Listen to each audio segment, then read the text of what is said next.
Thank you to Skillshare for sponsoring this video. I was not prepared for this.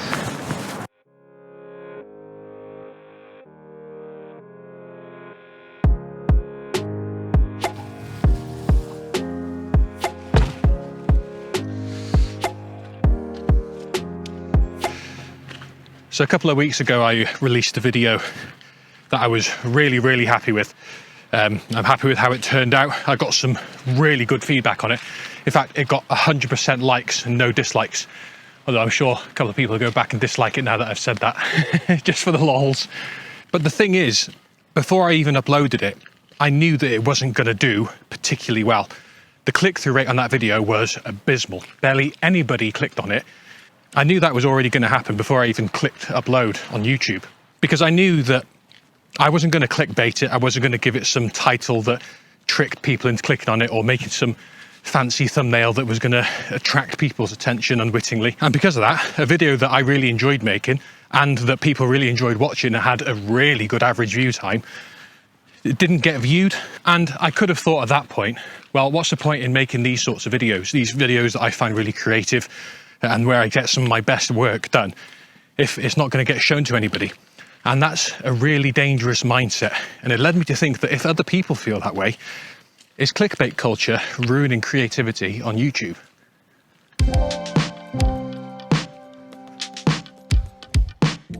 This is a real steep climb, this one. I can't walk and talk to the camera at the same time either when I'm going uphill. Just give me a couple of minutes. I've been asthmatic since I was born, and I was recently diagnosed with being in my 30s as well. So the fitness, as I've become a dad, has started slowly declining. Trying to keep it up, but if you're a dad, you'll know that trying to keep yourself fit is just a case of keeping the wolves from the door. Anyway, this is not a fitness video, this is a photography video. I don't want you to think this is going to be some sort of rant, by the way, about clickbait and the algorithm or anything like that. I don't really care about any of that. As a small YouTuber, obviously, my videos aren't going to get as much views as some of the bigger ones. Naturally, that's how YouTube makes their money. They get lots of people watch your videos, they show lots of adverts, it works really well. I'm talking specifically from the point of view of fostering creativity when it comes to clickbaity videos, because when I find a new YouTuber that I really like, I tend to binge watch their videos. You might be the same. And I'll go through a lot of their back catalogue. And often as I'm going through, I'll get shown some of their bigger videos. YouTube suggests that to me. But then as I get through their catalogue, I get to some of their smaller videos that haven't had as many views. And what I've often found is that is sometimes some of their best work, particularly when I watch photography YouTubers. They'll upload a really good video where they get some of their best photography done. The cinematography is great. They share some really good information, but the video just hasn't got as many views as it feels like it deserves. And that all boils down, in my view, to one reason. And usually it's because they haven't sort of clickbaited their video. And I think that can be really damaging to people's creativity for a couple of reasons. Now, sorry if there's not been much photography at the beginning of this video. I'm actually marching up to the top of this hill for sunset, so I'm not really stopping to look for compositions on the way. But the first reason I think that clickbait culture is really harmful to creativity on YouTube is because it fosters a sense of chasing clicks more than producing really good content. I've felt it myself at times. For example, I'm guilty of clickbaiting occasionally, in the sense of making a video very clickable and then delivering on what people click on. I don't believe in false clickbait, which is where you lie in your title and your thumbnail in order to get people to click your video. I have never done that. I think that's really unethical. When I'm talking about clickbaiting videos, I mean in the sense of the good kind of clickbait. So you make a really enticing title, a very simple, clear thumbnail that's very easy to click on and catches people's eye, and then you deliver on that. So whatever you've promised in your title, you answer that question. That's really important, I think, to fostering a good community between YouTuber and viewer. I think if you ignore that, it's very damaging to your channel. So I never have done that and I never will do that. But even the good sort of clickbait can be damaging in my opinion, because as I said, it fosters this feeling that your title, your thumbnail, the subject of your video should be about something other than what you creatively want to do. So the video I referenced at the beginning of this video, that was just a video I did for me. I wanted to get out and talk about sunsets, why I really struggle with them. And then eventually I captured one of the best sunsets I've ever seen in my life and some of my best photos of the year. But because I didn't centre it around a subject that was very clickable, and my thumbnail I didn't pull any stupid faces or anything like that, like some people do, it simply didn't get many views. I'm not worried about that in particular. What I'm worried about is that fosters a sort of feeling of, well, why would I bother making videos like that? Videos that I feel really proud of and I've exercised my creative muscles on, when if I create something clickbaity, like my video about the 50mm f1.8, my most viewed video, I centered that around a subject I knew lots of people would click on, and it worked. I created a title and a thumbnail that I knew would catch people's attention, get them to click on it, and it's just grown and grown ever since, all because I clickbaited that video. Now, that wasn't a particularly creative video. In fact, it was quite low effort. Didn't have to travel very far for it. I only planned a couple of points that I wanted to say and just built the video around that. I didn't write out a full script or anything. Didn't even really take that long to edit because there was very few shots that I needed to do, and it's done really well. That's how clickbait works. But if I only ever produced videos like that, then I feel like my channel would not be what I want it to be, and I would very quickly burn out. And that really doesn't encourage creativity on YouTube at all. Man, the colours have really held on this year. We're in late November and the leaves are all still really yellow and vibrant and orange and burnt. They've not been blown off by any storms yet, even though we've had a bit of miserable weather today. We had a horrible band of rain come through this afternoon, thankfully that I managed to avoid. But yeah, it's been a good year for woodland photography, that's for sure. I haven't personally managed to catch any fog yet. I'm really hoping we get some before the leaves have gone. Maybe next week, here's hoping. But anyway, the other reason that I think that clickbait culture is bad for creativity on YouTube is that it's bad for the viewer as well. The vast majority of people who watch YouTube aren't themselves YouTubers. I know with my audience, it's made up of photographers who are interested in learning about photography, enjoy photography, talking about the trends in photography, and specifically for my channel, making photography affordable. That's the basis of my channel. That's what I try and base a lot of my videos on, not all of them, including this one, but that's what it's made up of. If I only ever produced clickbaity content for clicks, then I feel like you as an audience would really miss out. You'd miss out on a lot of, I don't know, the connection that you feel with YouTubers. I'm not talking about the connection specifically with me, but that you feel with a lot of other YouTubers as well. And I feel like you miss the best of our creativity as well if we're constantly chasing clicks. Because when we as YouTubers and photographers, content creators, if you want to call it that, I don't like using that phrase, but that's ultimately what I am, then you don't get to see our best work, the videos that we're really proud of. And I think those are the videos that come across best. Now, there'll always be people who will always watch your videos. I know I've got a core audience of, well, I know most of my videos will at least get 1,500 views, which I'm really happy about, especially considering I only started properly this year. To be getting that base level of viewers at this point, I'm really pleased with and happy. But if I cared too much about raising that number, then I would only ever produce clickbait videos. And I think that is a real risk that we're in YouTube at the moment. We are in the age of the algorithm, and that's been really good for a lot of people, and if you're good at playing the algorithm, then you'll do really well on YouTube. But that doesn't necessarily mean that you are a creative YouTuber who can share your creativity with others. And it can seem like that's the route that we're going down, but I do think there is a solution. But before I talk about that solution, I want to talk about a place that clickbait isn't an issue at all, and that's this week's sponsor, Skillshare. Skillshare is a great online platform where you can start investing in yourself. As the new year comes in, it's a great time to start working on skills that you've been wanting to develop and that you want to carry on developing throughout the year. There are loads of subjects to learn about on Skillshare, including classes about photography, from the absolute basics of how to use a camera all the way up to how to edit your photos in detail. Personally, I've just finished a class called Comedy Filmmaking, Make Your Low Budget Videos, no offense intended I'm sure, 100% Funnier by Amber S. You may have noticed that I've been trying to include a little bit of comic relief in my videos recently, because photography can sometimes come across a bit dry and boring if you're not careful.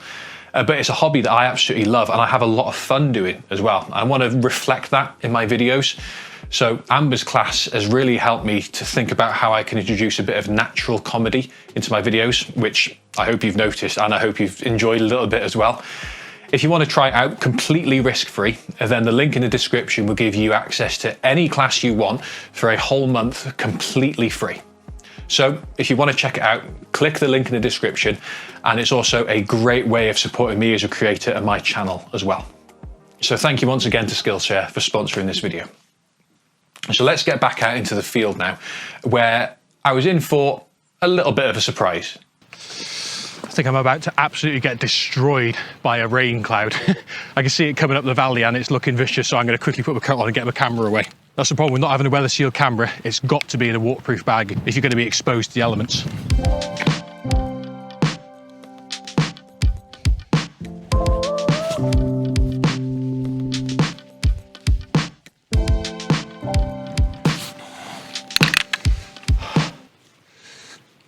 Well, it is sundown in 40 minutes. And unless this cloud passes over very quickly, I think we're going to miss out on a good sunset, which I was really hoping for tonight. There was some potential. You see behind me, there's a bit of light over here. So somebody somewhere is going to have a nice sunset, just not me. That's fine though. In that video I talked about at the beginning, I had, like I said, one of the best sunsets I've ever seen. So you win some, you lose some. Looking like I'm going to lose this one, but it's still an adventure anyway. I was not prepared for this.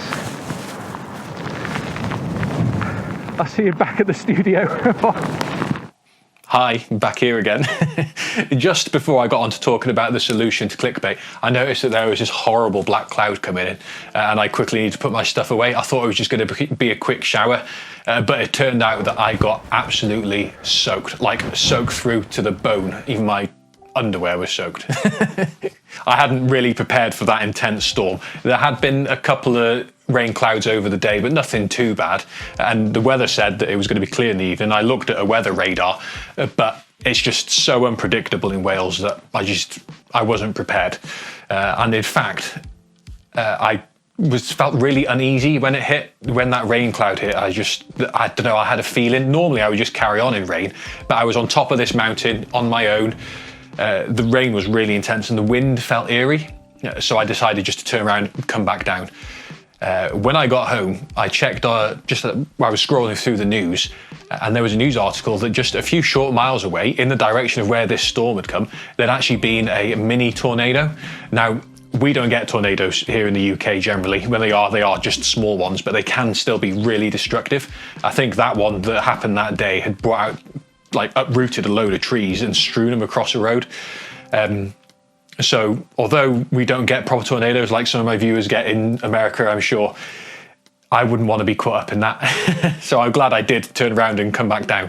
I had to come through a dark forest as well because it was getting dark. If the sun had stayed up, I would have had plenty of time to get back down, and I had my torch with me. But yeah, I really didn't want to hang around in that rain. On the way down though, the photographer in me won out, because as I was coming down, there was one break in the clouds, like a tear that ripped open, where the light was just streaming through.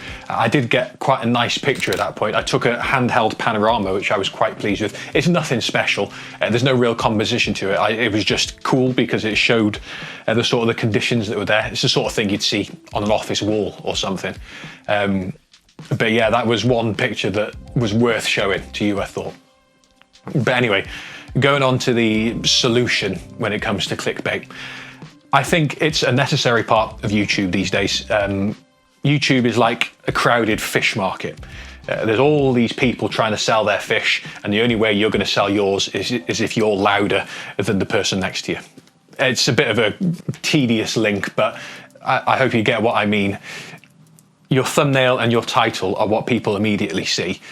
So you want them to really attract people to your video. If you don't put a lot of effort into those two elements, then no matter how good your video is and how much work you put into the quality of your video, it just simply will not get seen by people. But on the other hand, like I said earlier in the video, there's a real risk if you do that, that the creativity of your video just gets wiped out and you're literally just working for clicks. So I think that there is a balance to be had. That's the solution. It's important that your channel does grow. If your channel stays small, like mine is at the moment, I simply would not be able to afford to carry on doing these videos if my channel doesn't grow. I'm still at the point now where these videos are only just paying for themselves. I'm not actually earning anything from it yet, which I'm okay with at the moment because I'm really enjoying it, but it does take an awful lot of time and work. So naturally, I want my channel to grow so that I can start earning something from it. It's not the main reason that I do YouTube, but it is something that I'm working towards. So making my thumbnails and titles attractive to people is an important way of getting growth. Doing that occasionally, talking about trending topics, I'll carry on doing that. It's really good for channel growth. It helps the community grow, and it's good for this as a business. I do see this YouTube channel as a business that enables me to do something I love. But on the other hand, I want it to stay as something I love as well. If I was just to narrow-mindedly focus on it as a business, then the part of me that loves the creative side of photography and of making these videos, because I enjoy both of those elements, that creativity would be squashed. I would quickly burn out, and I simply wouldn't be able to carry on making these videos. So, like everything, you need to do it in moderation. I think that is the key to having a good, successful, long-term YouTube channel. You can have very quick growth if you just concentrate on clickbait, but you'll quickly burn out and it won't be a job that you enjoy. On the other hand, if you just put creativity first in your videos and don't worry about the growth, then your channel will fizzle out.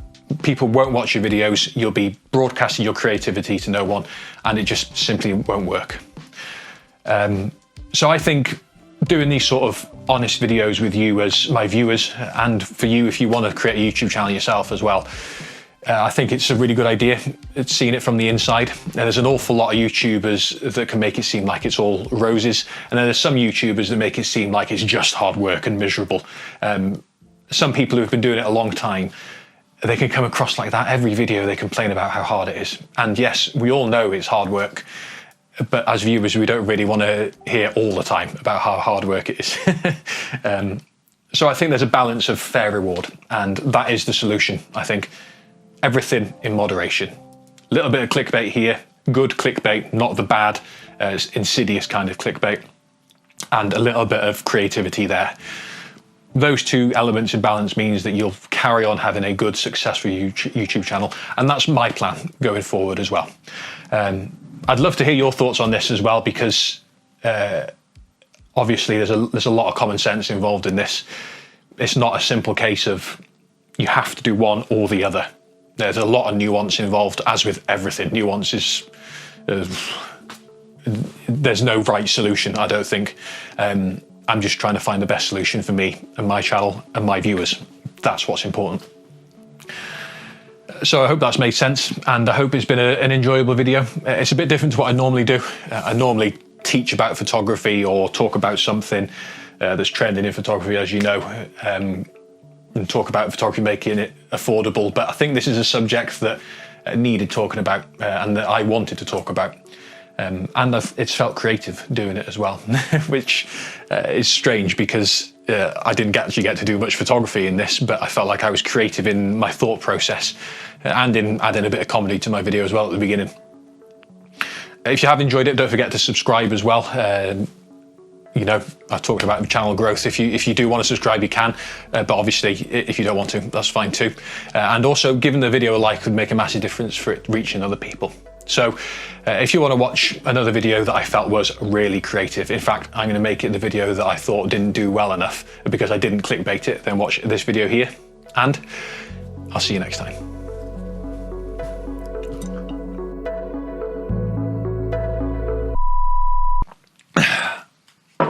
Talking too much.